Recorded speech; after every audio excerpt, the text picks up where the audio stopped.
भंडारा जिल्ह्यातील जवाहरनगर येथील आयुध निर्माण कंपनीमध्ये स्फोट होऊन या स्फोटमध्ये 8 लोकांचा मृत्यू झाला आहे, तर 5 लोक गंभीर जखमी असून त्यांच्यावर रुग्णालयात उपचार सुरू आहे। 2 फेजमध्ये बचाव कार्य करण्यात आला आहे, पण यामध्ये अप्रेंटिस करणारा 20 वर्षीय अंकित बारई या मुलाचा देखील मृत्यू झाला आहे। कंपनी प्रशासनाच्या चुकीमुळे ही दुर्घटना घडली आहे। अंकित बारई हा या इमारतीमध्ये काम करत होता, तरी पण कंपनीचं म्हणणं आहे की अंकित काम करत नसून तिथे फिरायला गेला होता। नेहमीच अप्रेंटिस करणाऱ्या मुलांना स्फोटके तयार होतात अशा ठिकाणी पाठविले जाते।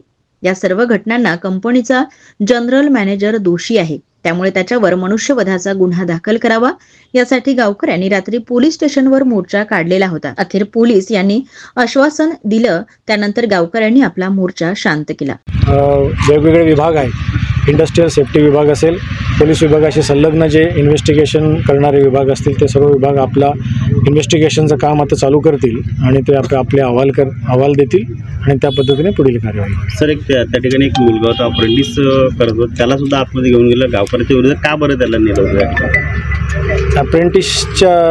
अप्रेंटिसच्या सर्व विद्यार्थ्यांना आम्ही भेटलो, त्यांच्या जे काही म्हणणं होतं, त्यांची जी काही गाऱ्हाणी होती त्यांनी एक निवेदनाच्या स्वरूपामध्ये सविस्तरपणे आम्हाला सर्व अप्रेंटिस विद्यार्थ्यांनी लिहून दिलेली आहेत।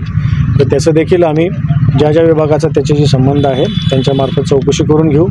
याच्या संबंधात ज्या प्राधिकाऱ्यांना अधिकार आहे, केंद्र शासनाचे असतील किंवा राज्य शासनाचे असतील, त्यांच्याकडे हे मुद्दे रेफर केले जातील आणि योग्य ती कार्यवाही होईल।